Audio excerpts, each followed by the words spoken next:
성경에 보면요, 하나님의 속성들이 많이 있습니다. 그 중에 하나가 하나님은 신실하신 분이다, 이렇게 표현해요. 신실성을 얘기합니다. 이 말은 하나님은 변함이 없으신 분이라는 거예요. 한번 말씀하시면 변하지 않는 분입니다. 그런데 이 신실함이라는 단어는요, 다른 말로 해석을 하면 충성스러움과 같은 뜻이에요. 신실하다, 변함이 없다. 충성스럽다, 변함이 없다. 변함없이 충성스러운 것. 그렇죠? 바울도요, 예수님을 만난 뒤에 그의 삶을 정의한다면 바울은 어떤 사람이냐, 주님 앞에 충성스러운 일꾼이었어요. 표현을 하면 그렇게 표현하죠. 바울이 충성스러운 일꾼이 아니라고 누가 말하겠어요? 죽을 때까지, 순교당할 때까지 주님을 따랐던 충성스러운 일꾼이었어요. 그가 목표를 그렇게 잡았어요. 자기는 표대를 향해서 끝까지 주님을 향해 면류관을 받으려고 달려가는 거예요. 그러니까 한마디로 말하면 그는요, 어떻게 대충 양다리 걸치고 산 인생이 아니에요. 세상에서 잘 살고 주님 앞에서도 이렇게 미움만 안 받을 정도만 이렇게 하고 살고 이런 게 아니었어요. 그의 목표는 오로지 주님 앞에 충성스러운 종이라고 인정받기를 원하는 게 목표였어요. 그래서 그런 삶을 살아갔어요. 자, 이런 것들이 비단 바울만 그런 거냐? 아니에요. 예수 믿은 하나님의 자녀가 된 성도들에게 하나님이 요구하시는 게 바로 이 충성스러움이에요. 끝까지 변하지 않는 것. 천국은 누가 갈까요? 라고 물어보면 끝까지 변하지 않는 사람이 가는 겁니다. 교회 안에도 마찬가지예요. 교회가 언제 부흥이 임하는가, 또 하나님의 은혜가 임하는가, 충성스러움이 있을 때 교회는 부흥하게 돼 있어요. 개인들도 성도들도요, 언제 은혜가 임하냐, 충성스러울 때 은혜가 임해요. 또 충성스러울 때 인정함을 받게 됩니다. 처음부터 끝까지 변함이 없는 성도, 그런 성도들이 마지막까지 칭찬을 받게 되는 거죠. 그런데요, 악한 마귀는 항상 우리를 충성스럽지 못하게 만듭니다. 그래서 충성하지 못하는 온갖 이유를 갖다 대게 만듭니다. 심지어는요, 충성스러움이라는 이 단어조차도 바꿔버립니다. 그리고 열매를 맺지 못하게 하고요, 끝까지 가지 못하게 만듭니다. 그래서 충성하다, 이걸 우습게 여기게 만듭니다. 꼭 그렇게 해야만 되겠어? 이렇게 말해요. 실제로 우리 주변에도 그런 일들이 있어요. 옛날에는요, 충성스럽다 그러면 무조건 좋은 의미로 쓰였어요. 근데 요즘은요, 좀 이상하게 비꼬아요. 너는 요즘도 충성하니? 이렇게 비꼬아요. 세상을 읽지 못하고 좀 무식해 보이는 사람들한테 주로 이런 단어를 써버리는 거예요. 그래서 그 단어의 진가를 없애버리는 거예요. 직장에서도 충성하는 게 좋은 거 아니겠어요? 아니, 월급 받은 만큼 열심히 일하고 충성스럽게 신실하게 자기 직장 일을 하는 게 맞는 거 아니겠어요? 그런데 그렇게 하면 바보라고 말해요. 뭘 그렇게 해? 대충 해.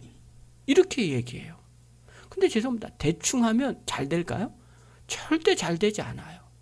아니, 다른 회사에서 이직하더라도요, 이렇게 그것도 스카우트 안 해가요. 아니, 대충 하는데 무슨 스카우트를 해갑니까?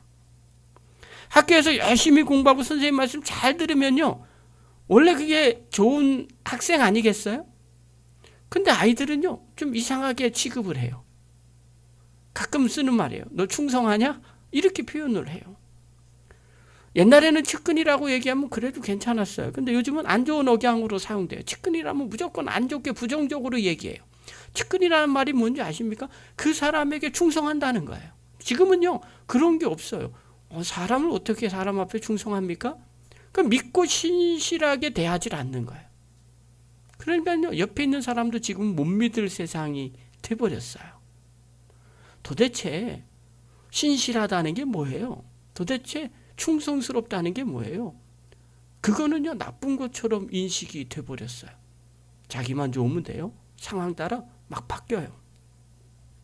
그리고요, 악한 마귀가 어떻게 바꿔놓냐면요, 막 반항이나 도전을 미화해놨어요. 좋게 만들어버리는 거예요. 왜 이런 일이 벌어졌느냐? 악한 마귀가 세상이 충성스럽게 사는 걸 바보스럽게 생각합니다. 그리고 그렇게 하지 못하게 만들고 있다는 사실이에요. 근데 우리는요, 그것도 모르고 나도 모르게 그렇게 흘러가요. 충성하지도 않고요, 신실하게 생활하지도 않아요. 예를 들면 그래요. 어느 분이 그런 얘기했어요. 병원에서 감기 환자가 오면 어떻게 해줘야 됩니까? 우리 다 알아요. 상식이에요. 그냥 오래 쉬면 돼요. 다른 거 없습니다. 감기에 약이 없어요. 그냥 처방, 증상만 완화해 주는 거예요. 목 감기가 심해요. 그럼 목에 편두통 부니까 그거 염증 주고, 좀 가라앉히는 거 가래 끓습니까? 그럼 가래앉히는 거 좀 주고, 어디 아파요? 또 어디 열나요? 그럼 해열제 주고 이러는 거예요. 그리고 비타민 C 주고요. 좀 쉬라고 그래요. 너무 심하면요, 링겔 하나 맞으라고 그래요. 그럼 좀 지나면 나요. 그런데 생각을 한번 해보세요. 너무 단순하죠? 병원에 왜 가는 겁니까? 증상만 완화시키려고 하는 거 아니에요. 완화시키려고 가는 거예요. 건강한 사람이라면요, 그냥 집에서 푹 쉬시면 감기는 낫습니다. 건강한 사람이라면 당연히 낫는 거예요. 그런데 그걸 가지고 야, 이거 감기를 좀 색다르게 좀 고쳐보자. 그래서 우리 수술을 좀 해가지고 고쳐보자. 이런다고 생각을 해보세요. 그럼 우리 어떻게 받아들여야 돼요? 지금 미친 거 아니야? 이렇게 받아들여야 돼요. 여러분, 감기를 수술한다고, 그리고 이상한 방법으로 한다고 고쳐지는 게 아니라는 거 알지 않습니까? 그냥 자연스러운 것 같아요. 그냥 낫게 하는 거예요. 쉬기만 하면 되는 거예요. 근데 그걸 이상하게 바라보는 게 문제가 있다는 거예요. 새로우면 다 좋은 걸로 생각해요. 신선해 보인다고 생각해요. 지금 이 예화를 일반화시켜서는 안 되지만 우리가 그렇다는 거예요. 신앙생활 하는데 가장 기본적인 것이 있어요. 신실하게 신앙생활하는 거. 열심히 나오는 거. 예배드리는 거. 기도하는 거. 그거를요, 이상하게 생각해요. 고리타분하게 생각해요. 뭔가 특별한 게 있어야 된다고 생각을 하는 거예요.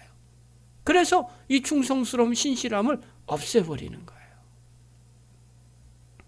그런데 성경을 보면요, 지금도 마찬가지예요. 하나님은요, 충성스러운 사람을 찾고 계세요. 성경에 보면 그런 내용들이 많이 나와요. 잠언서 20장 6절에 한번 볼까요? 우리 한번 읽겠습니다. 시작. 스스로를 성실하다고 말하는 사람은 많으나 누가 참으로 믿을 만한 사람을 만날 수 있느냐. 그러니까 자기 스스로 난 성실해 그런 사람 되게 많다는 거예요. 기준이 다 자기 기준이니까요. 여러분, 우리가 가끔씩 그런 거 있잖아요. 열심히 신앙생활해요. 도대체 열심히가 어디까지예요?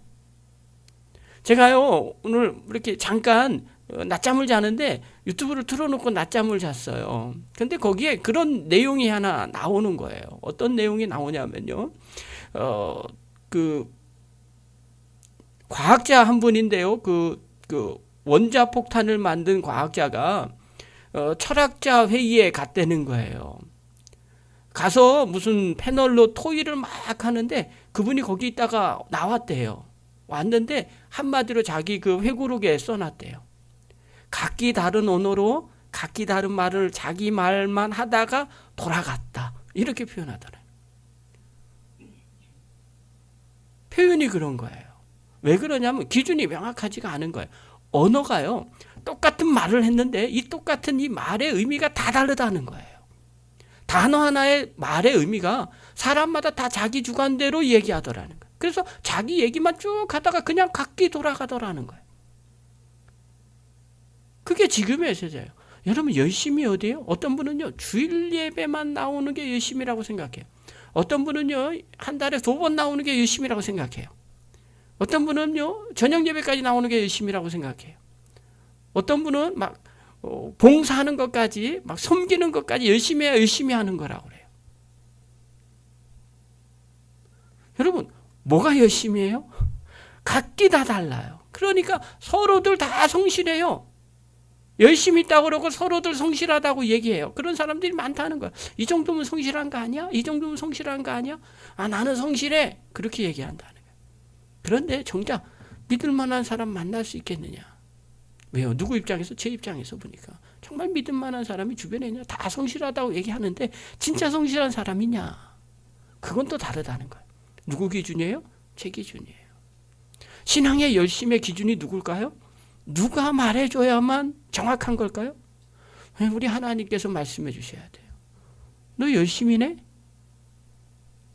여러분, 내가 아무리 열심히 한다고 열심히 아니에요. 주님이 너 열심히 내? 그게 정답이라는 거예요. 거기까지 가야 된다는 거죠. 하나님이 찾으시는 사람은요, 이렇게 충성된 사람을 찾는 거예요. 역대하 16장 9절에 보면요, 이렇게 말해요. 솔로몬이 얘기합니다. 우리 한번 읽겠습니다. 시작.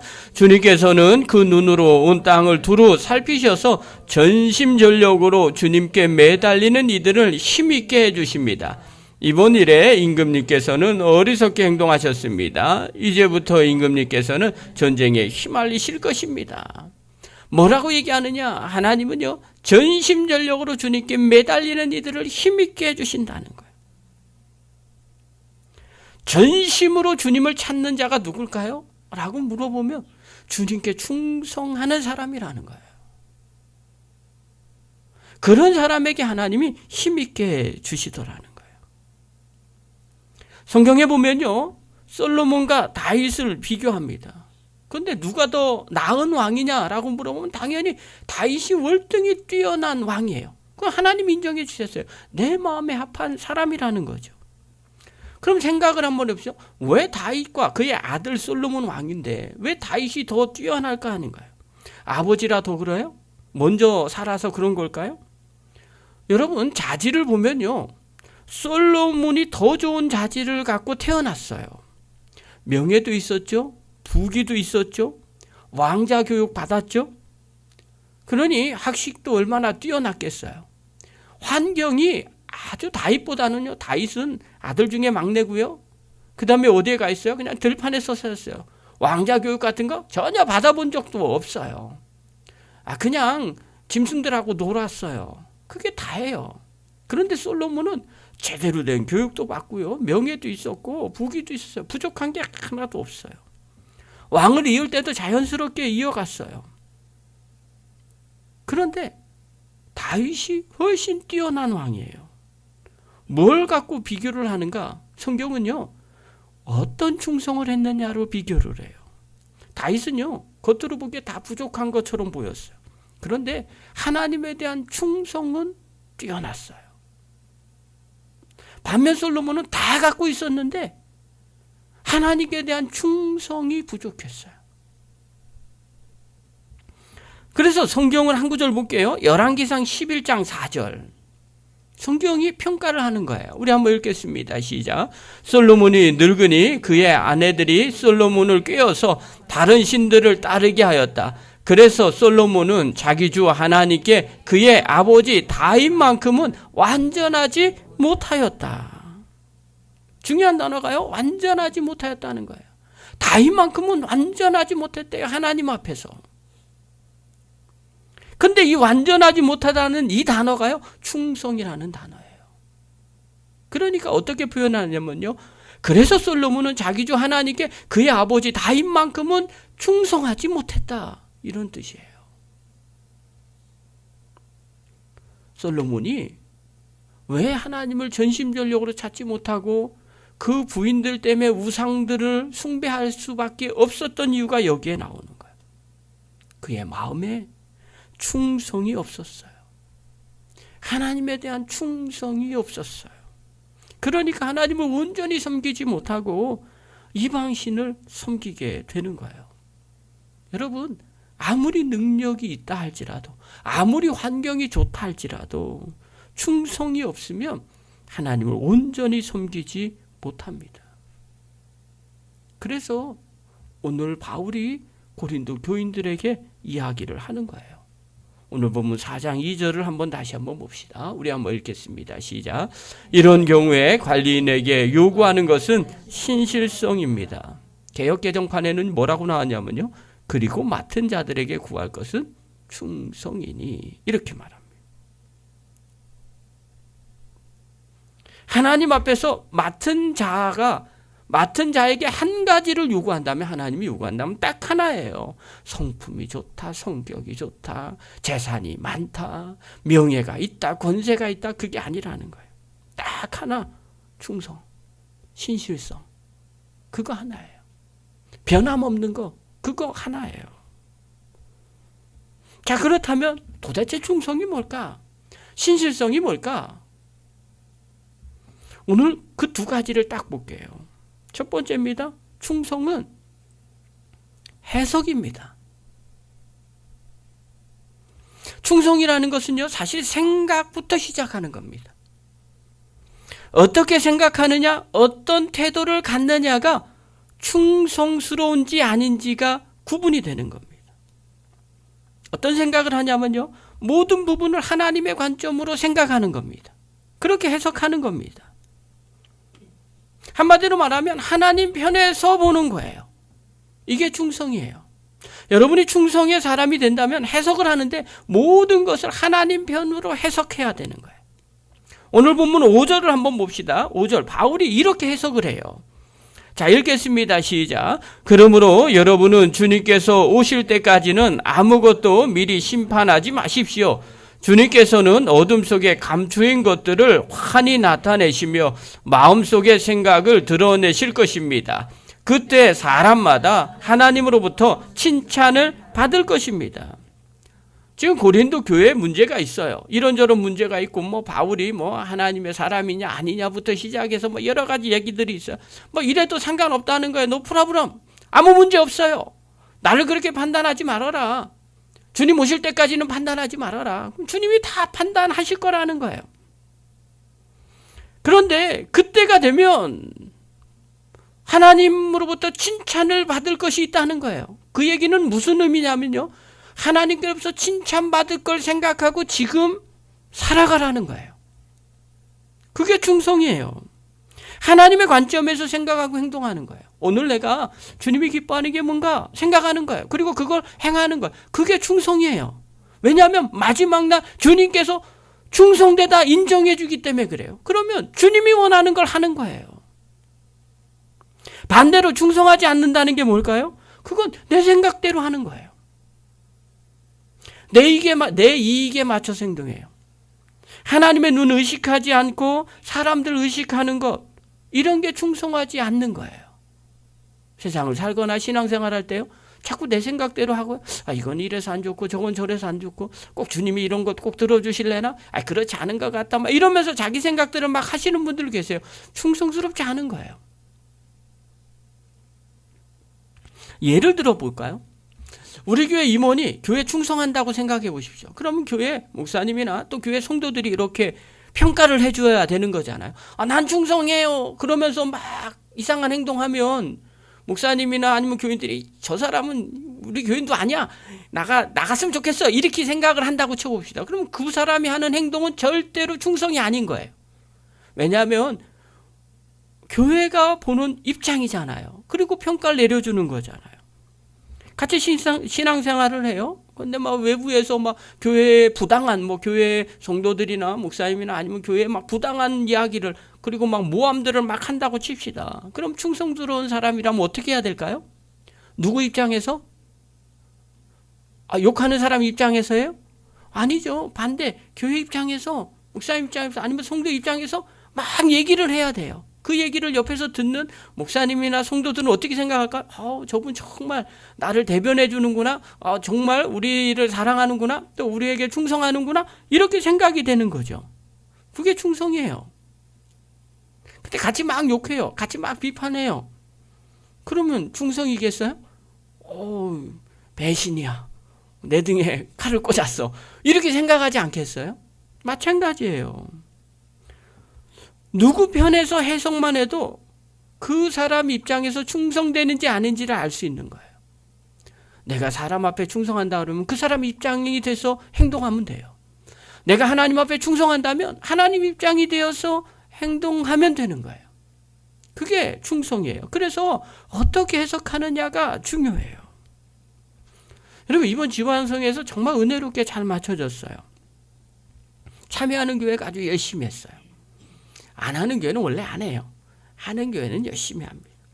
그 다음에 제일교회 성도들이 열심히 해주셨어요. 안내도 열심히 하고 주최도 하시고 또 음료도 준비하시고 섬기고 아주 모두가 다 참여하는 모든 분들이 다 열심히 해주셔서 정말 은혜롭게 잘 맞춰졌어요.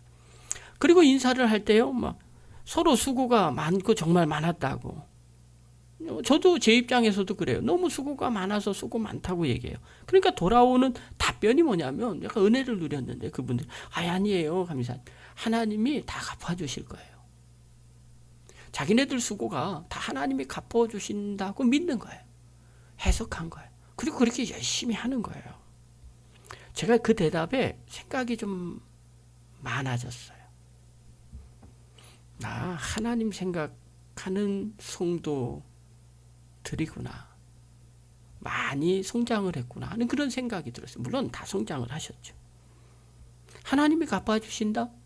그 섬기는 그 일을 하나님이 갚아주신다고 해석을 한 거예요. 하나님 입장에서 귀하다고 생각한 거예요. 그래서 그 일을 한 거예요. 생각을 한번 해보세요.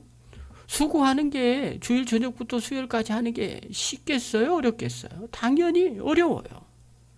평일에 그것도 주차로 안내로 음료 준비하는 것 얼마나 일찍 와야겠어요? 얼마나 시간을 많이 내야 되겠어요? 불편한 일이거든요. 또 먼 곳에서 오시는 분들도 계시잖아요.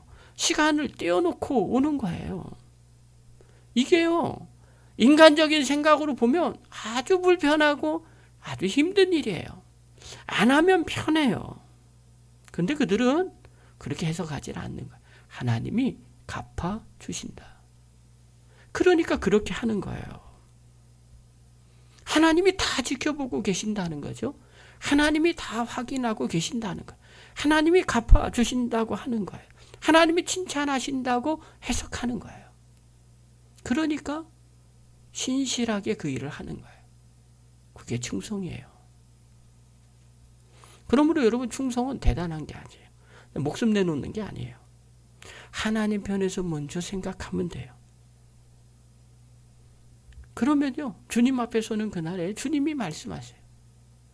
너는 내게 충성하였느니라. 여러분, 이 음성을 듣기를 간절히 축원합니다. 그러니 충성은요, 하나님 편에서 생각하고 하나님 편에서 행동하는 거예요. 무엇을 하든지 간에 하나님 편에서 생각하고 행동하십시오. 그리고 주님이 기뻐하는 일을 하는 거예요. 그게 충성스러운 사람이에요. 두 번째요, 충성이란 어떤 거냐? 올바른 관계예요. 우리가 잘 아는 것처럼요, 포도나무가 열매를 많이 맺을 수 있는 비결이 뭔가 우리 다 알고 있어요. 요한복음에 보면 가지에 붙어 있어야만 열매를 맺어요. 그런데요, 이처럼 붙어 있을 때 열매 맺는 것이 충성이에요. 요한복음 15장 4절 한번 봅시다. 우리 한번 읽겠습니다. 시작. 내 안에 머물러 있으라. 그리하면 나도 너희 안에 머물러 있겠다. 가지가 포도나무에 붙어 있지 아니하면 스스로 열매를 맺을 수 없는 것과 같이 너희도 내 안에 머물러 있지 아니하면 열매를 맺을 수 없다. 자, 여기서요, 우리가 좀 오해하는 게 있어요. 한 가지. 저절로 맺혀져요. 얼마간의 기간 동안 맺혀질까요? 과일은요, 보통 1년에 한 번. 어떤 거는 새 가지 2년생에 맺혀질 때가 있어요. 그럼 2년 붙어 있는데 잠깐 붙어 있다고 열매가 맺혀지는 게 아니라는 거예요. 근데 우리는요, 이걸 보면서 가지에 붙어 있으면 저절로 맺혀지니까 아주 쉽게 맺혀진다고 생각해요. 그게 아니라요, 최소한 1년, 2년 동안 그 가지에 계속 붙어 있어야 돼요. 중요한 건 계속이에요. 머물러 있지 않으면, 머물러 있다는 건 잠깐이 아니에요. 계속 그곳에 있는 거예요. 여러분, 계속 그 자리에 있는 것, 이거는요, 그냥 있는 게 아니에요. 주님과 우리가 올바른 관계를 계속 맺고 있어야만 가능해요. 그게 충성이에요. 신앙생활 할 때요, 끈질김이 없는 분들이 계세요. 기도도 조금 하다 말아요. 이것도 조금 하다 말아요. 자기가 딱 정해놓은 시간 그만큼만 해요. 참는 것도 한도가 있죠. 자기가 정해놓은 시간 딱 그만큼만 참아요. 그러면서 이야기를 해요. 안 돼. 그리고 움직이는 분들이 계세요. 죄송합니다. 그런 분들은 열매가 없어요. 신앙생활에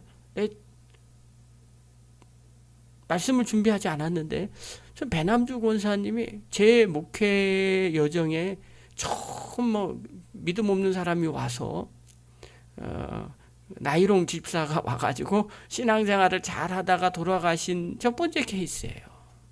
마무리 장례까지 딱 치러준 아주 첫 번째 케이스예요. 의미가 있어요. 그만큼 오래 같이 신앙생활을 했다는 거예요.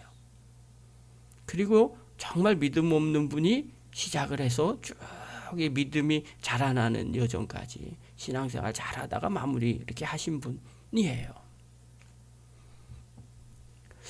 제가 거기서 뭘 하나 느끼냐면 그분은 끝까지 주님 앞에 가는 날까지. 제가 그 장례가 아마 평생의 기억에 남을 것 같아요. 그 의료원에서 이렇게 위로 올라가는, 어떻게 그렇게 만들었는지 몰라. 마치 하늘로 올라가는 그 운구차가 이렇게 올라갈 때 하늘로 올라가는 것처럼 느껴졌어요. 그런데 정말 의미가 남다른 거예요. 왜냐하면 끝까지 마무리하고 가셨기 때문에 그래요. 열매 맺는 성도들을 보면요, 끝까지 합니다. 비가 오나 눈이 오나 끝까지 해요. 신앙생활에 왜 굴곡이 없겠어요? 누구나 굴곡이 있죠. 아니, 목사인 저도 시험이 안 들겠어요? 시험 든다니까요. 말을 안 하는 것 뿐이에요. 티를 별로 안 내는 것 뿐이에요. 왜 시험이 안 들겠어요? 그런데요, 끝까지 그냥 하는 거예요. 자기 자리 지키는 거예요. 왜요? 목사니까. 그리고 그 자리 지키는 거예요. 기도 응답 받는 분은요, 끝까지 기도하는 사람이 응답 받아요. 이번에도 말씀드렸죠. 부흥에 누가 오나요? 아니, 부흥에 은혜 받은 사람만이 온다니까요. 부흥에 은혜 안 받은 사람은요, 절대로 시간 내서 부흥이 안 옵니다. 쉬운 게 아니에요. 뭐 은혜 되는 게 뭐가 있겠어요. 근데 은혜 받은 사람이 끝까지 참여합니다. 예배 드려도요, 끝까지 예배 드리는 분이 있어요. 뭐 특별한 사정이 없어도 나는 늘 예배를 드린다. 그런 사람이 은혜를 누리게 돼요. 그런 사람이 충성스러운 사람이에요. 반대로 충성스럽지 않은 사람은요, 금방 바뀌어요. 이유는요, 1000가지 만가지예요. 우리가 신앙생활 하는데요, 항상 그렇게 말하시는 분들이 우리 교회는 없어요. 목사님, 그런데 말이에요, 그거는요 그냥 아예 말에서 빼시길 바랍니다. 다 자기 생각이에요. 그런데 말이에요, 다 자기 생각이에요. 우리는요, 가끔 내가 생각하는 거와 하나님 생각하는 걸 혼동하는 분들이 계세요. 그러면 올바른 관계를 맺을 수 없어요. 주님이 기뻐하는 관계, 끝까지 그 자리를 지킬 수가 없게 되는 거예요. 제가 늘 말씀을 드려요. 성경 말씀도요, 다 짝이 있어요. 누구에게 하는 말인지가 나와 있어요. 성경은 앞뒤 구분을 전부 다 확인을 하셔야 됩니다. 예를 들면요, A 집사하고 B 집사가 있어요. A 집사가 B 집사에게 손해를 끼쳤어요. 그럼 A 집사가 뭐라고 이야기를 해야 되느냐? 그냥 오해를 하는 거죠. 성경을 그냥 무조건 갖고 와요. 갖고 와서 자, 봐. 예수님이 원수를 뭐라 그랬어? 사랑하라 그랬지. 그러니 너 내가 잘못했다 그래도 손에 끼쳐도 너 나 사랑해야 돼. 그게 성경적이야. 주님 말씀대로 따라가는 거야. 이렇게 얘기하는 사람이 있어요. 여러분, 성경 말씀 안 읽었어요? 읽었죠? 틀린 말이에요? 맞는 말이에요. 아니, 전후 과정 따져보지 않으면 맞는 말이에요. 아니, 원수를 사랑하라 그랬는데 뭐 손에 끼쳤다고 해도 사랑해야 되는 거 아니겠어요? 근데 그걸 왜 하필 A가 얘기하냐 는 거예요. 손해를 끼친 사람이 왜 얘기하냐 는 거예요. 그거는 손해받은 사람이 하는 얘기예요. 내가 이렇게 시퍼렇게 멍들어도 너 때려도 할 말 없지만 내가 원수를 사랑하라고 그래서 주의 말씀에 순종해서 이 원수야 사랑한다 이렇게 말해야 정상인 거예요. 근데 거꾸로 하는 거예요. 우리가 하나님 앞에서 어떻게 신앙생활을 해야 되는가? 맡은 자에 구할 것은 충성이에요. 우리가 이렇게 구해야 돼요. 내가 맡았으니까 맡은 자에 구할 것은 충성입니다. 목사님이요 가끔씩 교인들에게 성경 보세요. 맡은 자의 구할 것은 충성입니다. 그러니 이거 일 열심히 하세요. 그렇게 말할 수 있는 게 아니에요. 그거는요, 내가 맡은 사람이 내가 고백해야 될 내용인 거죠. 그래야 좋은 관계가 이루어져요. 여러분 이걸 깨달으면요, 아, 내가 해야 할 일이 뭔지를 알게 돼요. 그럼 하나님과 바른 관계를 맺게 돼요. 변하지 않고 그 약속의 말씀을 붙잡고 끝까지 신실하게 가요. 그렇지, 내가 맡은 자의 구할 것은 충성이지, 내가 이거 맡은 거 끝까지 감당해야지. 그러면서 그 자리에 계속 있는 거예요. 그때 하나님이 그 모습을 보고 너 충성스럽구나. 그리고 그를 축복하시는 거죠. 목회도 그런 것 같아요. 어른 목사님을 뵀는데요, 그분이 그런 말 얘기해요. 아, 요즘 젊은 목사님, 아니 이렇게 만나기가 어려워. 왜 이렇게 왔다 갔다 하는지 몰라. 제가 보기에도 그런 것 같아요. 저는 그냥 늘 사무실에만 있거든요. 회의 빼놓고는 계속 사무실에만 있어요. 남들은 제가 엄청 바쁜 줄 알아요. 안 바빠요. 그냥 출근하고 사무실에만 있어요.